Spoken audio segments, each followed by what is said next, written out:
Hello again. For those of you maybe just joining us, my name is Victoria Samson. I'm the Chief Director of Space Security and Stability for the Secure World Foundation, and I'm delighted to be here to be moderating the panel today. SSA in Asia Pacific, where we are going.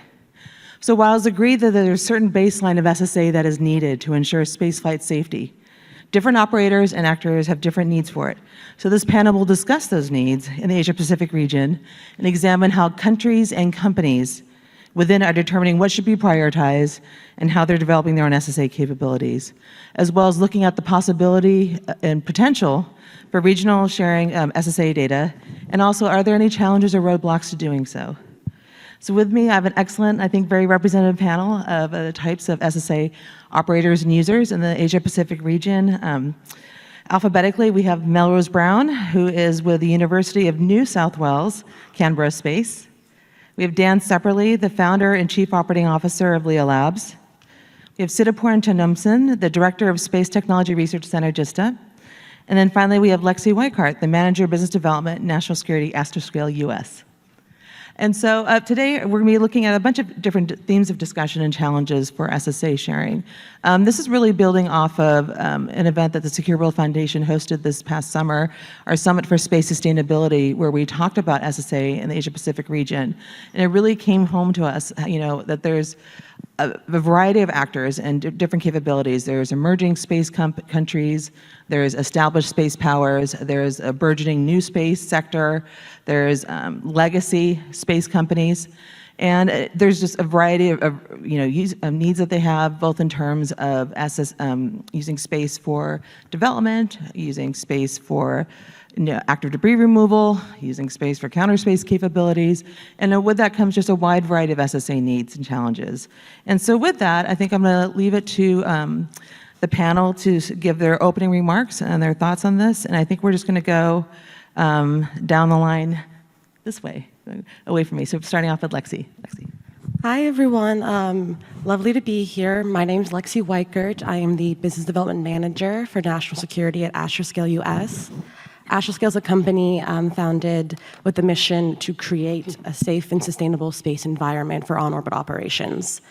We got our start looking to solve the debris problem through active debris removal missions, like you kind of just saw earlier, which was lovely feed into this.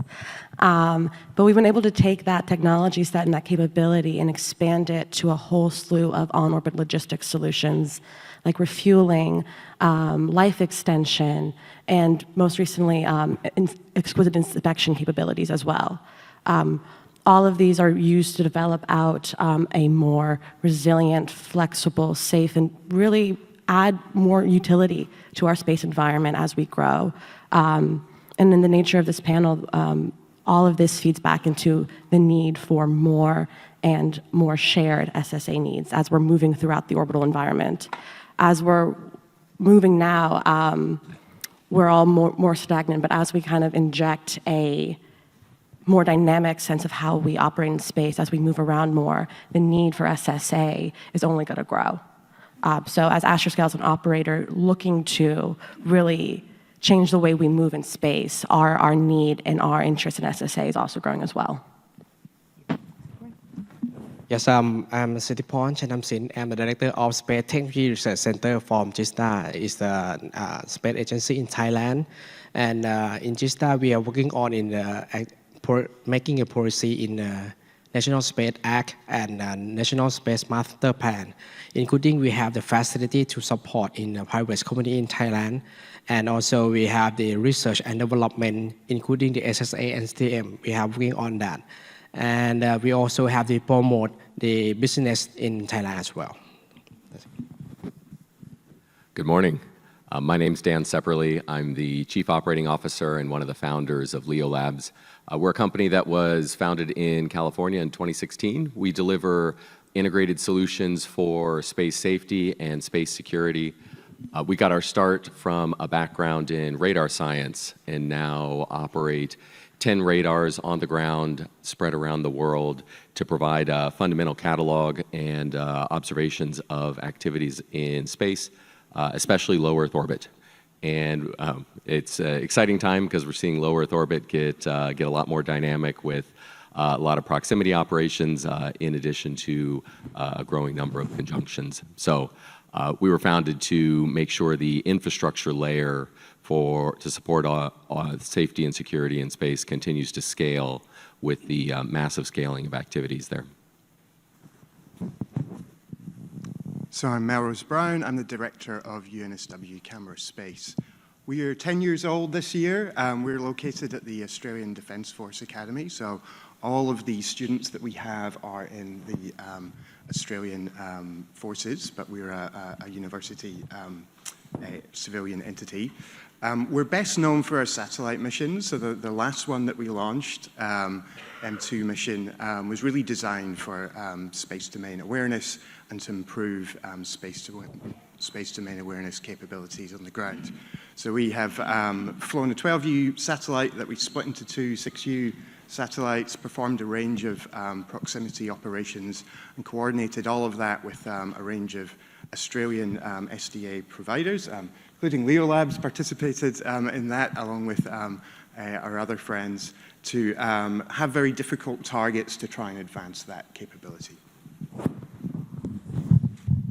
Great, thanks for the introductions, everyone. I'm a few questions for the panelists, but of course, we're happy to take questions from the audience, so please feel free to enter them via the conference app. All right, so first question for Ceperley. What SSA capabilities does Thailand believe are needed by regional space actors to ensure there's sufficient SSA data for space flight safety and for space sustainability? Currently, are you able to get SSA data in a manner and format that is actionable? And is the cost of SSA services an issue? Yes, thank you. Question. And I think in Thailand, really, we have the four keys major we have to do. And the first one, of course, we have to need the tracking and monitoring system. That is, you need basic infrastructure to tracking, monitoring the system. And next is it should be the analytical tool. For example, you need to prediction the analysis about the potential corrosion or risk assessment. And next is I think it's very important about the cooperation to do the protocol and framework. And the last one is the system. When we have to know the protocol and framework, we can set the system, how we share the data among the operators. This is very important. And this one is Thailand really like that space safety and security and response use of outer space is very important. So in the government, we have set up the SSA and STM policy committee to provide design the framework, including the milestone and the technology development in SSA and STM, including in international cooperation policy between among the country in the region as well. And so about the format and actionable, right now we have the basics for the conjunction warning to inform the risk from the space debris collisions.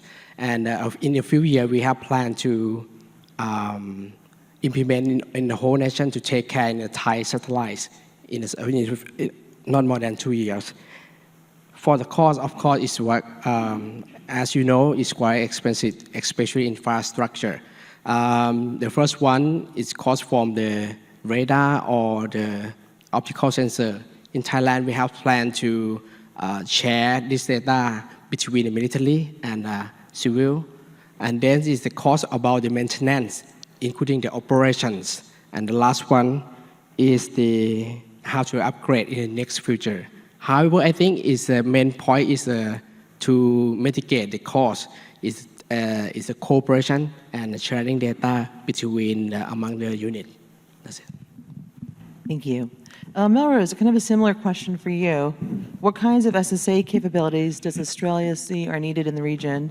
And are countries in the Pacific able to get those capabilities? Does Australia have different SSA needs from other countries in the Asia Pacific? If so, what are they? And is cost of SSA services an issue for Australian space actors? Excellent question. I think, our baseline needs are probably the same as everyone else. You've got a civilian need where you need to keep everything safe, you need to support your commercial companies, and then you also have that military side of the house where you're going to have a different set of problems to solve. The things that are specific to Australia that make us a little bit different from some of the countries in the region, we're just getting into the launch game. So hopefully you'll see launches from Australia quite soon. We're also kind of rapidly growing our space capabilities. So Skycraft, that's a spin-out company from us, is going to launch a constellation of satellites to perform air traffic control globally. So that will be up to maybe 200 satellites or so will be launched. So our needs are going to change rapidly, and we need to respond appropriately. Likewise, in the defense sphere, we've got very important geography that we need to use, and we see a number of very large acquisitions that have either been made or will be coming down. So recently we had the Space Surveillance Telescope installed in Western Australia, and was announced recently that the dark deep space radar will be installed.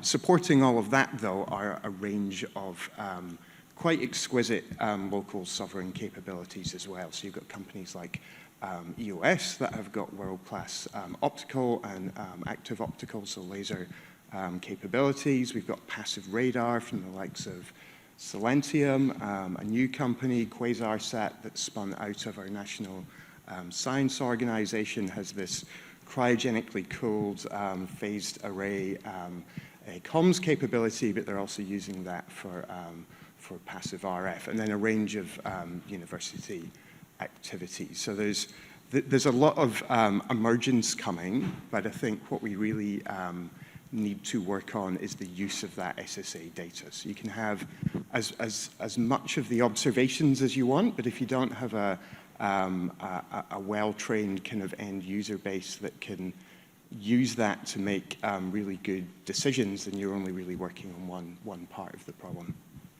If I might build upon those comments, one of the interesting things I think we've noticed in kind of the space safety world is actually the merging of space traffic management and space domain awareness. Interestingly, nowadays, if you want excellent space traffic safety, you actually need excellent space domain awareness. Back when we started in 2016, the two topics were kind of splitting. For the first time ever, there was new infrastructure that could be solely focused on space safety, and it could separate away from the defense infrastructure and allow that to fully focus on the defense mission. But more recently, we're seeing a lot of activities from lots of new launches and reentries for military missions, and also a huge number of proximity operations that are actually happening at the same altitudes and intersecting orbits as a lot of commercial spacecraft and activities. So it's sort of like new proximity operations technologies, inspection technologies are being developed right in the middle of the highway that commercial actors are using. So it's this interesting sort of recombination or slight recombination of two topics that I think may change the forward trajectory of the industry a bit. Definitely a vibrant, if challenging, space sector going on there. Lexi, due to the nature of your company's business, you have a very specific and one could say exquisite SSA needs. Could you talk about Astroscale's experience as an APAC operator and the special SSA needs you've experienced or anticipate having in the future? I think that's a great question that really underlies how Astroscale, I think a lot of operators view the need for SSA. Astroscale Japan is a proud partner of JAXA on our Andres J mission, operating out of Japan. We launched from New Zealand. We're proud to be an APAC operator, but we have a lot of global offices. I'm from our US office, headquartered in Denver. We have an office in the UK, we have an office in France. So it kind of underscores all of our needs throughout all of our entities, the same need for SSA, regardless of what theater we're operating in.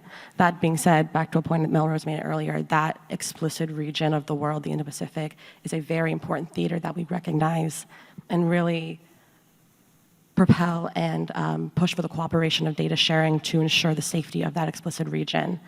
But kind of as you were saying as well, by the nature of what Astroscale does in on-orbit servicing, we do require very niche and exquisite SSA capabilities, both from the ground with our operations, but definitely also in space, to perform safe and efficient rendezvous and proximity operations and docking. The need for SSA on our own spacecraft and our own volition is definitely key. We saw earlier from Hakamada-san some of the great work Astroscale Japan has been doing with ADRAS-J. That just another recap, because I'll never stop talking about how great this mission is. If you've had the misfortune of running past me so far in this conference, I'm sure I've shoved the video into your face of how cool all the images we're getting are. But again, that was launched just back in 2024 this year, back in February. And we've already been able to see key insights from the images that we're getting. The images that we've been released back in July, that's from about 50 meters out, where we've been able to do 3 fly-arounds of that upper stage rocket body, really to be able to take on a new sense of what this SSA field is, this more tactical way of seeing our space environment, of being able to characterize in a way we haven't been able to do before. So we're just really looking forward to being able to expand that mission area and to expand what we know about what's actually happening with objects on orbit and in more exquisite detail. Dan, could you talk about how your company, LeoLabs, is helping New Zealand track all objects launched from its territory? How is it going? Are there any speed bumps along the way? And then, how do you determine patterns of behavior in orbit and let New Zealand know if any of the objects launched from its territory are deviating from what's the norm? Yeah, New Zealand is the newest spacefaring nation in the world with that fabulous rocket launch facility. And, when we, back a number of years ago when we got started, it was really exciting to speak to the delegation from New Zealand because they were very proud of that capability. But they said, along with the ability to be kind of the gateway to space for a lot of new innovative companies and technologies, they really felt the responsibility to bring an environmental ethic to space as well, to make sure they weren't creating a major footprint. And so our role in it has been monitoring the spacecraft that have been launched out of the country and providing routine information on where they are, what orbits are they in, are they within the kind of specified regions that they're supposed to be orbiting in. And it's amazing how forward-leaning that is. As an industry, we've been talking about for years how we need to improve the rules of the road, update a lot of treaties, procedures, and the like for all the changes in space. And they just did it. They stepped forward and just started those routine operations, that routine reporting. It's a really interesting example that can be carried forward into a lot of other work. Thank you. Melrose. Oh, yeah, sorry. I think that's a really good point. Australia's space agency started in 2017 and... Sorry. So our space agency started in 2017 and SSA and space sustainability was one of the first key pillars that they had there, and likewise with New Zealand. So with a lot of new players coming into the market, they have a real opportunity to start with a blank sheet of paper and to do new things and to try and set a good example. Yeah, I think it's interesting. We're seeing almost a norm emerging in terms of what's considered to be a responsible space actor. Is the idea it's not enough to have policies about objects being launched in orbit, but you have to have end-of-life plans, and you need to be able to track objects and understand if they're doing what they say they're going to be doing. And I guess that's always the challenge, right, is determining if the follow-up. And I know that's something every country has an issue with, not just countries in the Asia-Pacific region. Ceperley, I want to ask you a question about regional fora. Has SSA sharing been discussed at regional fora like the Asia-Pacific Regional Space Agency or the Association of Southeast Asian Nations? Are there any challenges to sharing SSA data across national lines within the region? And how would you describe your experience in terms of sharing SSA data outside the region, like with the United States? Yes, for the ASEAN, we realized that the space safety security is very important.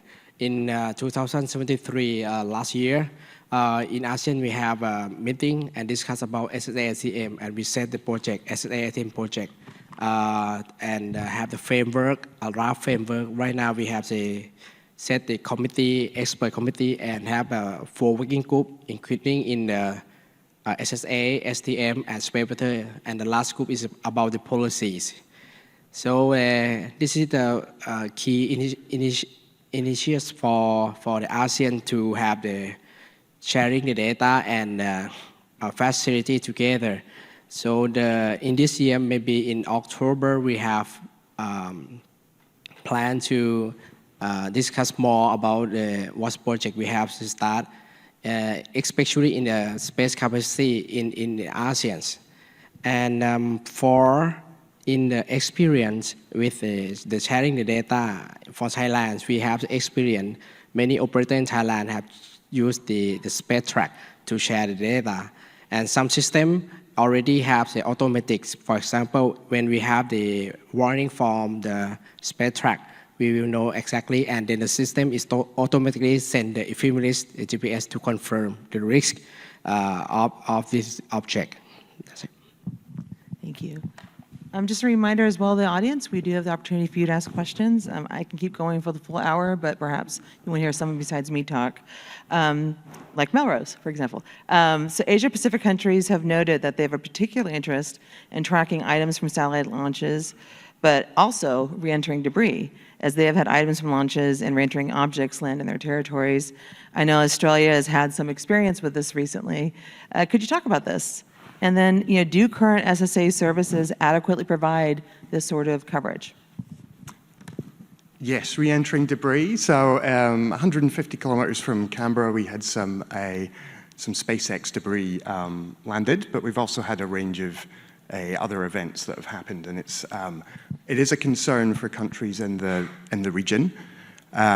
We seem to have a larger proportion of debris entering in our region than maybe others. A good example would maybe be one of the Long March 5 rockets that didn't quite go as planned. Looking at, say, Aerospace Corporation's map of the world and population centers that it could possibly land on. Australia, which is a small country population-wise, had, I think, 5 population centers of over 1 million people that were under that flight path. So we are concerned about it. I know the Space Agency is working really hard on their civil space strategy and systems to try and get hold of this. We're looking at how we can engage some non-traditional sensors to help with this. So using, radars or desert fireball networks to be able to track and at least get a good feel for what might actually be coming down. Because if you can't measure it, you don't know what the problem is.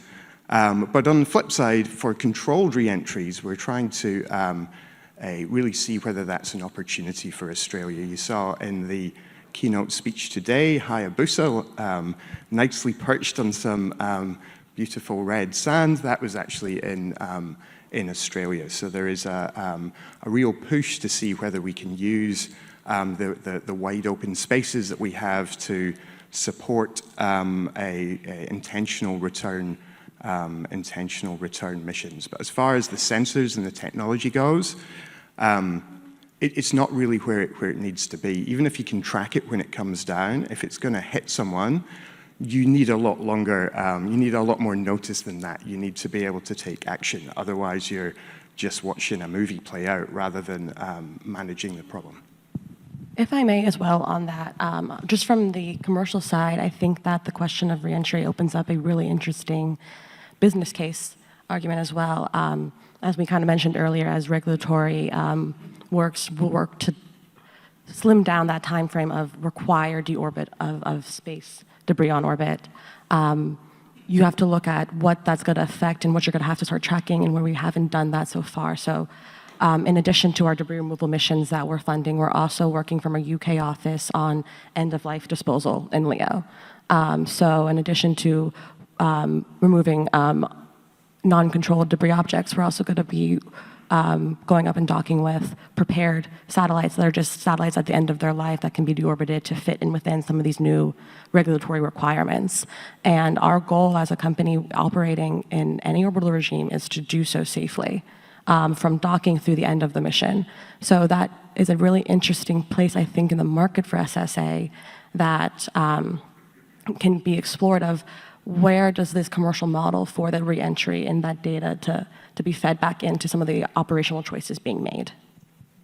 And I might add for the launch and reentry, it is a main line of questioning we get kind of wherever we go when we're talking with government officials.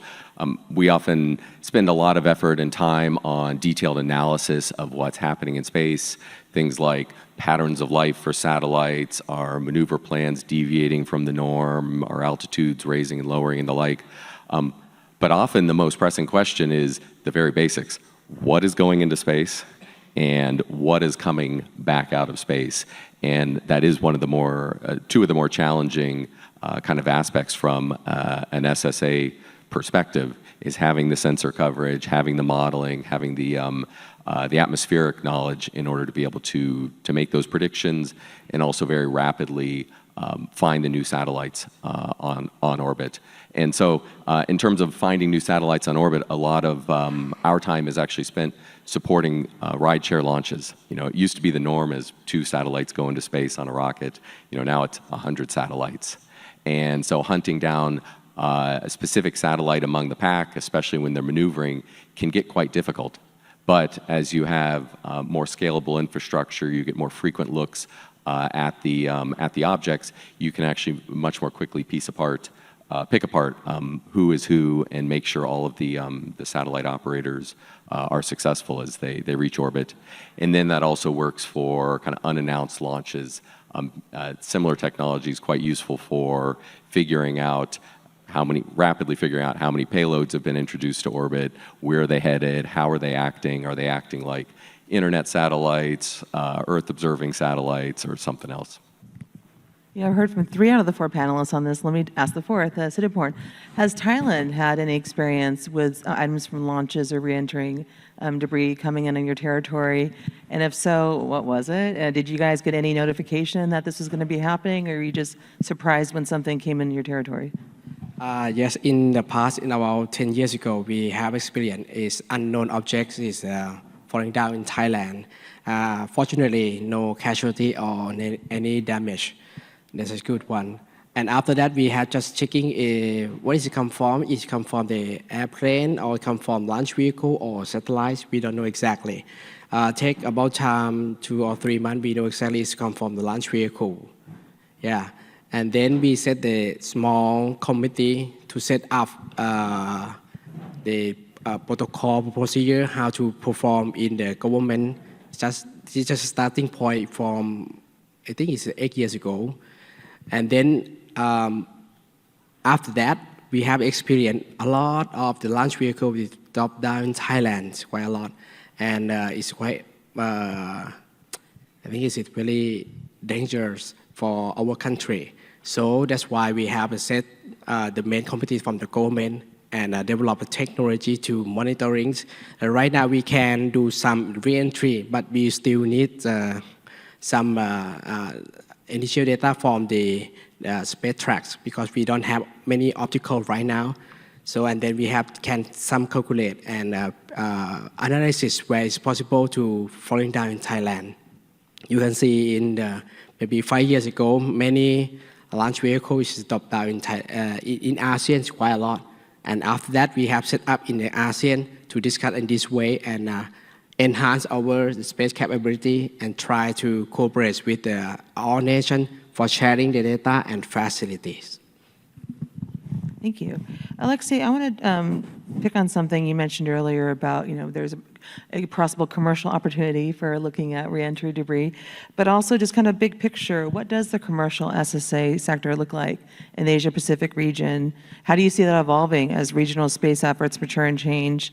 And do Asian new space actors have different SSA needs than their Western counterparts?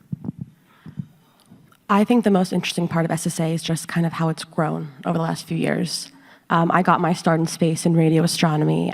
So when all of you started launching mega constellations, I'm like, you're all going to ruin my data. So from that point, when I started investigating, well, what's happening here? What can we do? SSA in that world seemed very niche, and over the last few years, it's really come back to be kind of a mainstay of focus for the entire community, both just in general interest, but definitely in funding, both private and at a federal level. And I think that's part of, due to that congestion, I don't think that's a crazy idea to say out loud, as space has become more congested and as space has, again, started to change on how we operate. I'm going to steal an analogy from a colleague, Brian Fleming from Exoanalytic and I were talking earlier, and kind of how space used to move was on a racetrack form. We're all going in the same way, we're all doing this. And we're quickly transitioning into a world where we're driving more like F1 cars, where things are moving in and out of orbits. I know nothing about racing, but I know that analogy, so I hope it hit well here. And so I think that it's really kind of expanding what the view is and what how we can use SSA. I think we have a great ground-based network, I think from companies like LeoLabs and from Exoanalytic. There's been a lot of great work done on establishing ground-based collection for SSA as the space domain is changing dynamically, hence dynamic space operations becoming more and more of a buzzword as well.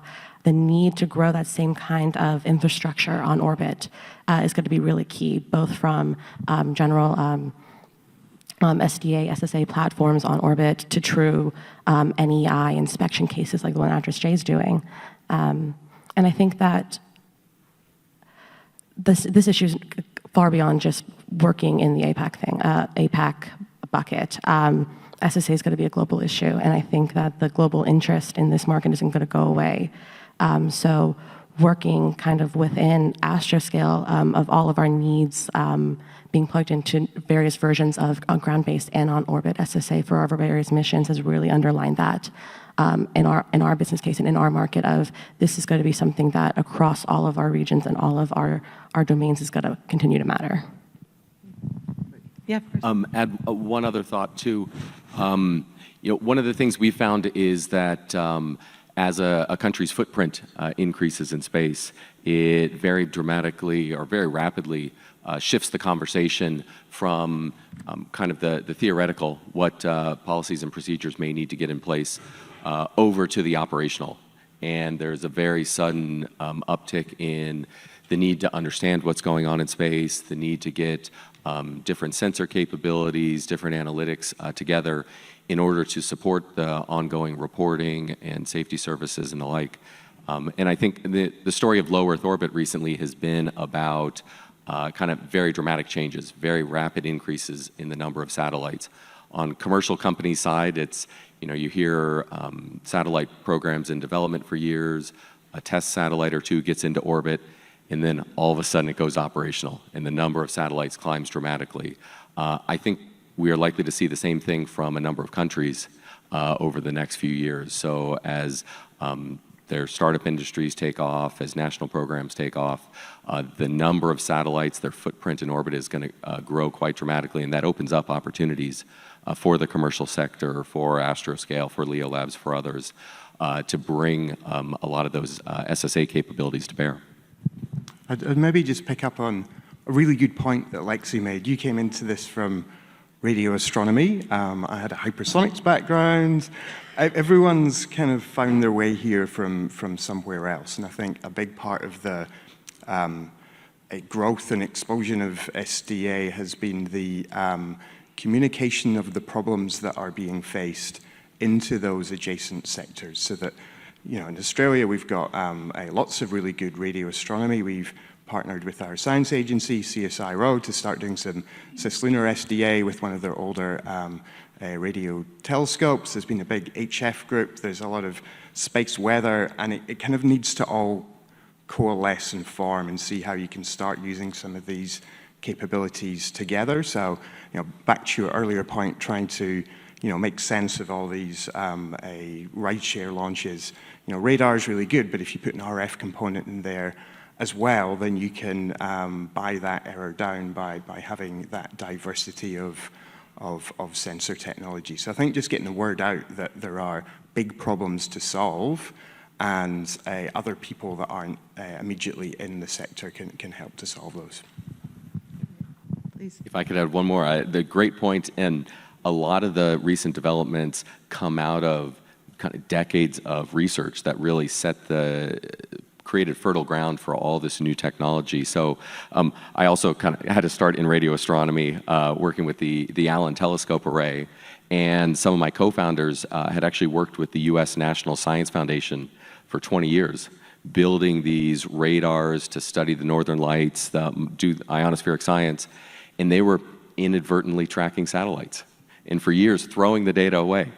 And Just kill you thinking about that. yeah, it was amazing. And actually, it was Travis Blake's program when he was at DARPA that actually first brought together a number of these sensors, including the radars that ultimately became LeoLabs. But it was drawing from this long tradition of science and having this offshoot in a totally different area, a commercial area. And probably many of us who've written a lot of research proposals, written hundreds myself, there's almost always a section about what other side benefits, what other commercial benefits could happen, and it's always a long shot.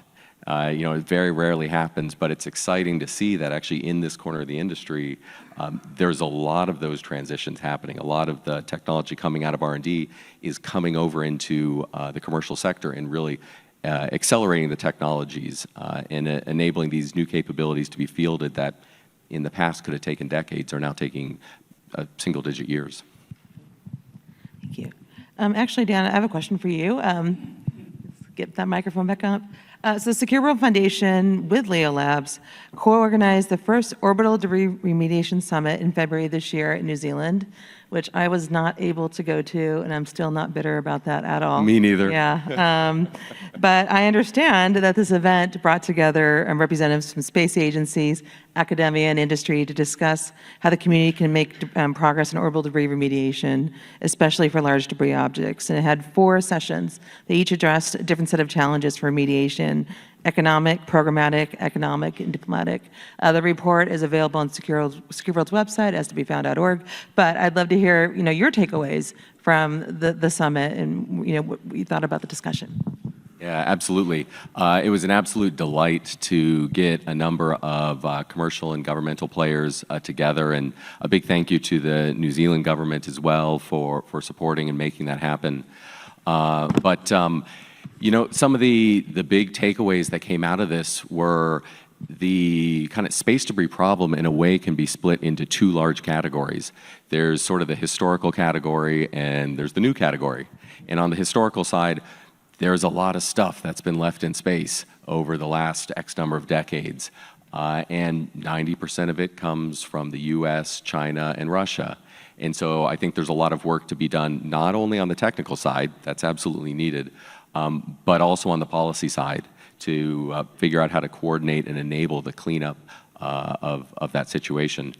On the forward-looking side, there's a real need to continue to improve policies and procedures and technologies to prevent the creation of a lot of new debris. So there was a lot of really good discussion around those topics, and actually I know Ian Christensen from Secure World Foundation is here. He and Darren McKnight and a few others are, I think, planning some outbriefs and some papers at IAC. So I encourage you to catch him here, or if you're going to IAC, to catch the team there. If I may jump in as well, just to really wholeheartedly agree with a lot of the comments made. Astroscale, when we got our start, one of the main pillars of our business model has been that policy element. Because when you look at the debris problem, especially when you're looking at how to achieve a safe and sustainable on-orbit environment, trying to be able to go up and remediate some of the most risky pieces of debris gets to be a real policy hurdle if you can't go up and touch the thing that's going to be of harm because it was launched from XYZ country that may or may not be inclined to give permission for you to go up and remediate that threat. But just from also how we think about our own debris line of business, and if the policy and the technology sides play out for us, in a perfect world, debris is a back-facing problem. that if the policy aligns and we start saying from X point on, this debris problem won't be an issue because we're going to have safe operational standards that we have to adhere to that won't allow for large debris pieces to be on orbit. And then from there, it's just moving backwards to fix the mistakes made in the past of leaving everything up there so we can work towards having that orbital environment to start seeing really amazing new technology bases once we don't have to worry about the overcrowding congestion on orbit that debris causes. I'm just blown away by the pictures coming off the Address J mission, and the fact that commercial company and JAXA have moved an operational spacecraft into close proximity with the old rocket booster. We also proudly support the Japan Ministry of Defense, the Japan government, in addition to Astroscale on that mission. One of the amazing things to me, or one of the questions I often ponder, is how different countries get into different parts of the industry. And Japan's really taken a leadership role in the active debris removal industry.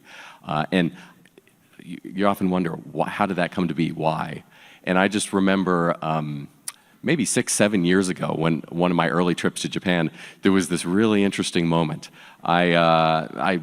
During the course of some meetings in Tokyo, I had crossed through the lobby of a hotel and saw a sign for a venture cafe at 5 p.m. A collection of entrepreneurs were just getting together to discuss ideas.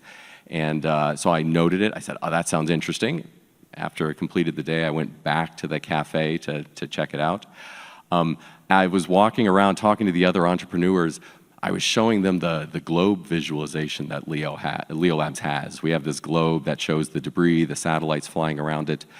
And usually when I do that, everyone is amazed. And everyone's asking all these questions. How do you collect the data? How did space get so busy? How risky is it? But at this venture cafe, everyone just looked at that and said, yeah, that makes a lot of sense. And and I tried like 10 times. Couldn't get a rise out of anybody. Makes total sense. And then I eventually asked somebody, I said, what's the deal? What's changed here? And they said, oh, we all grew up with the show Planetes in the late 90s, which is an anime about a ragtag group of space debris removal people. And so evidently it was in popular culture, a whole generation grew up on it, and it just seems to have in a large part created this fertile ground for a really critical part of the space industry. And I was just kind of blown away. And of course I had to go find the English language copy and paid $200 for the last English language DVD set on Amazon. But if you get a chance to look at it, I really recommend it because the opening sequence has all of the physics correct. They hit the main points about the challenges of space debris, and it was 25 years ago at this point. So it's just interesting cultural anecdote. If I can jump back then, just 2 points. One, can I borrow it? And two, I think you brought up a really key point of what we're seeing. Astroscale was founded about 11 years ago now, and back then, our founder, Nobu Okada, talking about space debris, again, very smart man, very key on his principles, was not necessarily always well receptive of, yeah, we're going to go up and we're going to remediate space debris. Everyone was like, that's one, either not our main issue, or two, not something that we're going to have a commercial company do. So being able to see the growth over the last decade in different nations of not only is this the priority, but also a funded one to go out and allow commercial to utilize their technology development to handle this problem. Obviously leading the way is Japan with the Address J mission, and then the follow-on to go up and do actual debris remediation on orbit.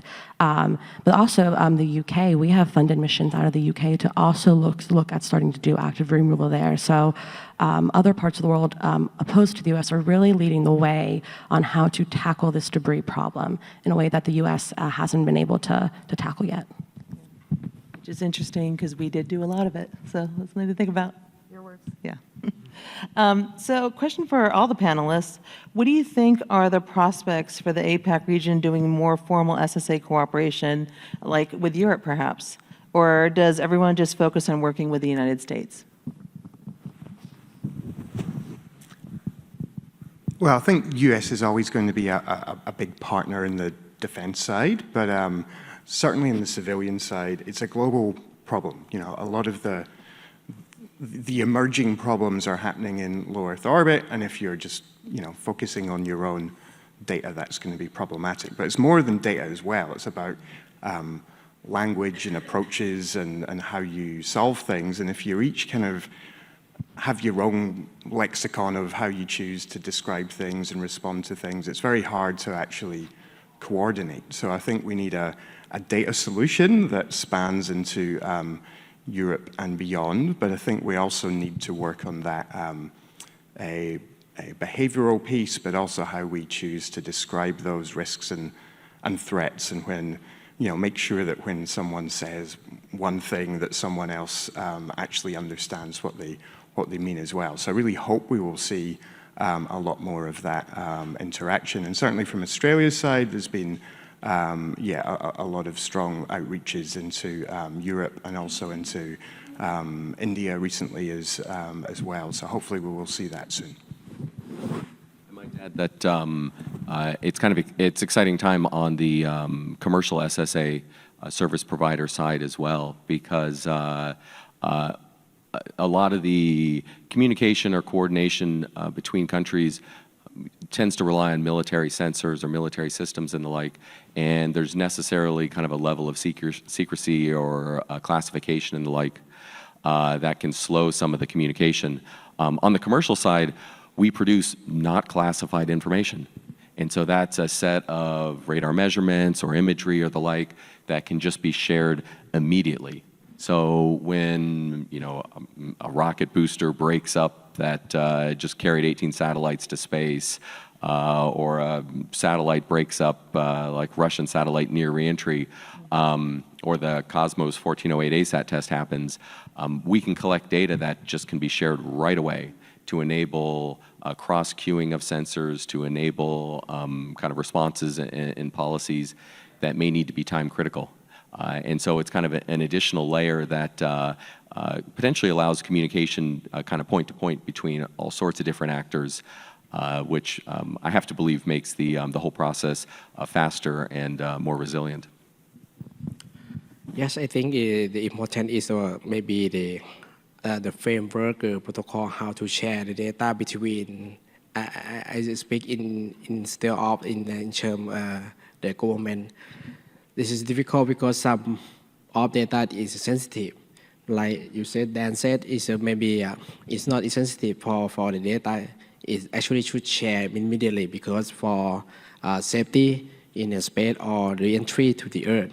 And I think you should have discussion of the format, how to share between the country, because maybe have a different way. For example, in Thailand, we have a plan to do in the protocol and framework, including the format. Anyway, we have studied other country, of course, US as well, to what is format that they use, because make alignment to a global protocol as well. And to start, I just want to underscore Dan's point about the impact of being able to utilize commercial on this mission instead of having that unclassified data. In terms of the ATRIS-J images, I mean, there's a world not too long ago that I'm sure many of you in this room did not think that would ever be an image that's publicly releasable in a format like this, and here we are. So taking that and Astroscale's view of, we have a strategic global footprint, again, Japan, the US, the UK, Europe, looking to really kind of capture that global market in terms of being able to utilize and share information as possible.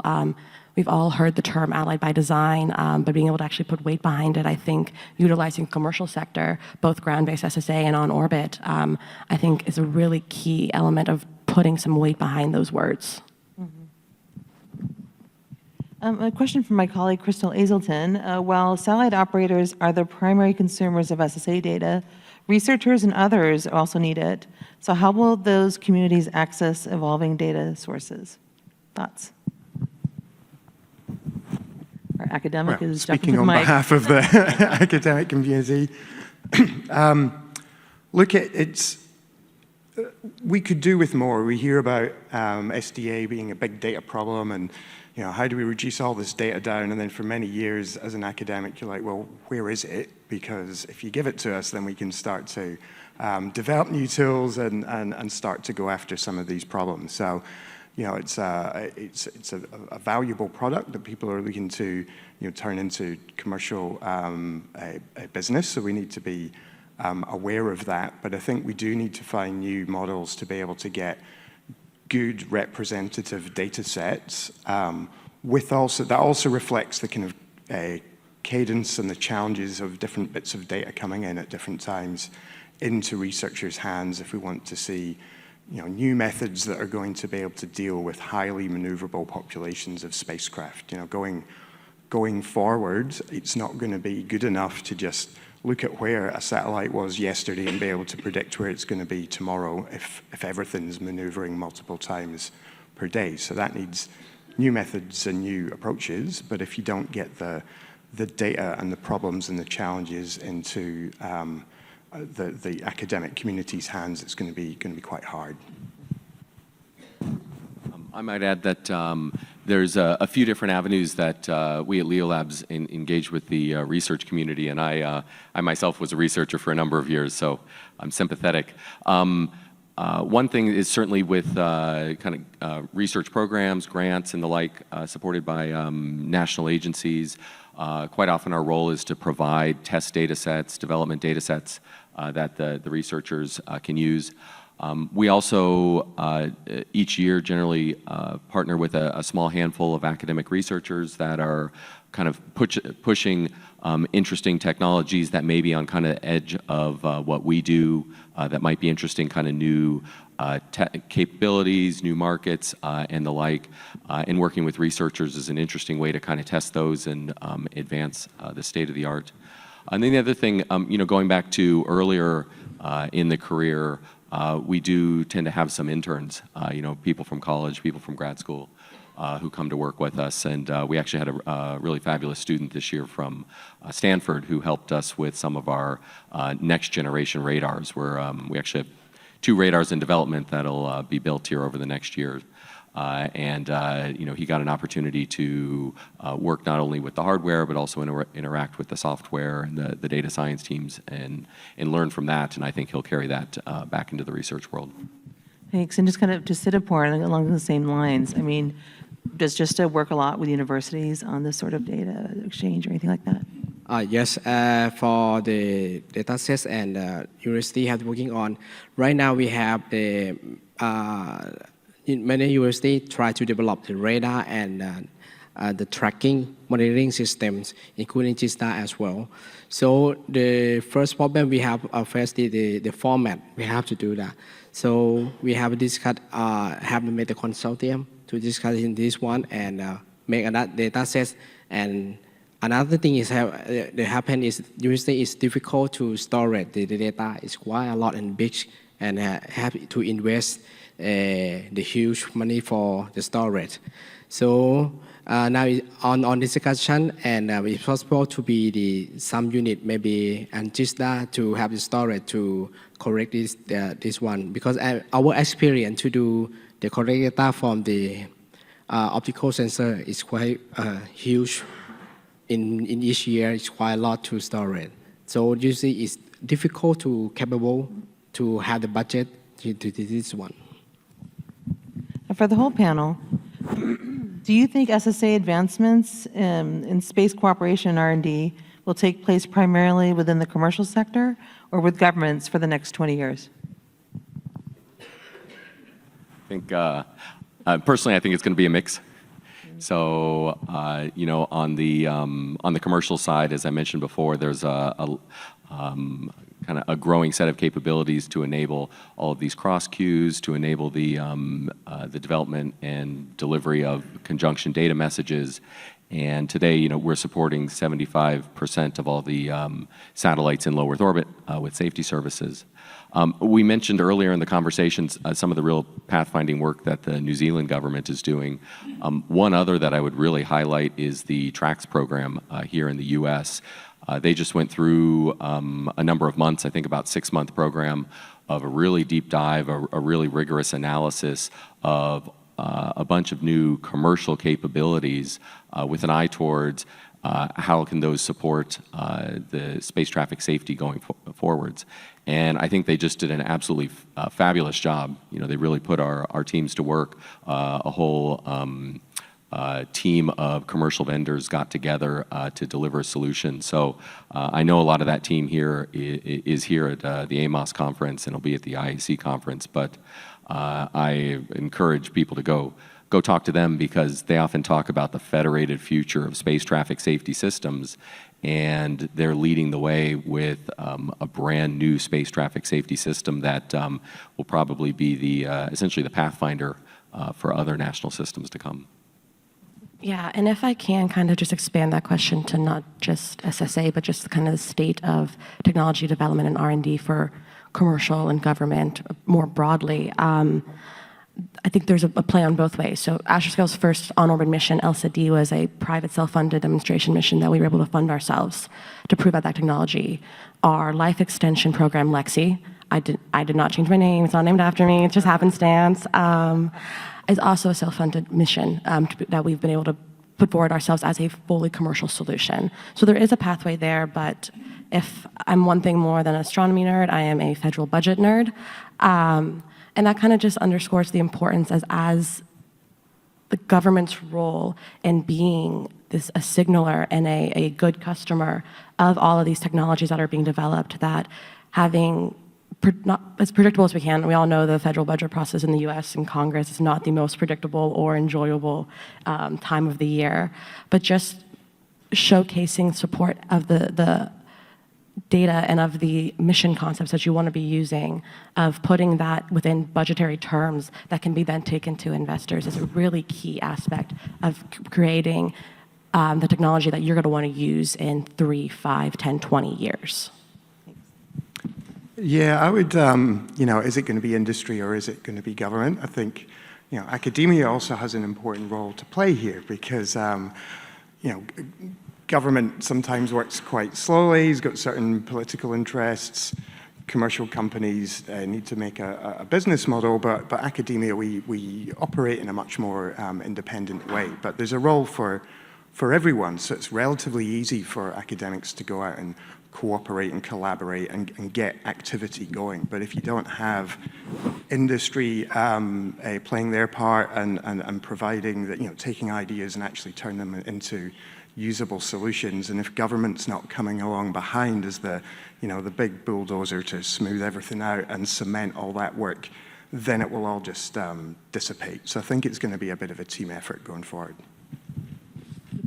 Yes, because as I mentioned before, the Thai government is interesting, and I acknowledge that the space safety security and the space business is very important in the near future. So that we have working on a policy, and we do the public hearing. It's also welcome international partner to join, because we had to arrange the policy that is support to do the business as well. Because sometimes if we don't have listening with the industry side, we have the problem. This lock something that cannot to do the business in Thailand. Okay, we have just a few minutes left, so actually I'd love to have the panelists give their final thoughts on this, like, you know, 30 seconds each. What would you like to have people take away from your remarks at today's panel session? Let's start right here. Go down the line. Well, thank you for having me, first of all. This has been great. Thank you to all my fellow panelists as well. I think that underscoring just how much this mission set has changed and will continue to change, that the leveraging the importance of the ground-based network, but while building out an infrastructure for on-orbit SSA as well, I think is a really key aspect as we look to what does the next 10 years look like in terms of SSA. Yes. Actually, it's an honor, and thank you very much for the AMOS that invited me to join and to be the speaker in this year. And Thailand is quite new for the SSA SDM because we just started around 10 or 15 years ago, and we try to enhance our capability, and we have the happy to welcome to cooperate with all nations. I would just say space is getting even more dynamic. We're seeing amazing proximity operations capabilities from Astroscale. We're also seeing groups of 4 satellites operating together for the first time ever. We're seeing all this new space traffic, and we're seeing lots of countries really scale up their capabilities rapidly. So it's a concerning time. It's also an extremely exciting time. And I hope we can get a lot of these policies set the right way so that we can enjoy a vibrant future in space for decades to come. I think our region has a really important role to play in the future. I think we're going to see a lot of exciting technologies set in. I think we're going to see a lot of new ones arise. So like Hero Robotics is a company we're not spoken about, but that's come from Australia. And I think politically we've got a lot to play in the region as well. And I'll just maybe take the opportunity to plug our conference in November, to the 19th to 21st of November, the Australian SDA and STM conference, where we hope to bring some of that conversation together and advance it forward. Great. Thank you. All right, well, please join me, everyone, thanking the panel for a fascinating discussion.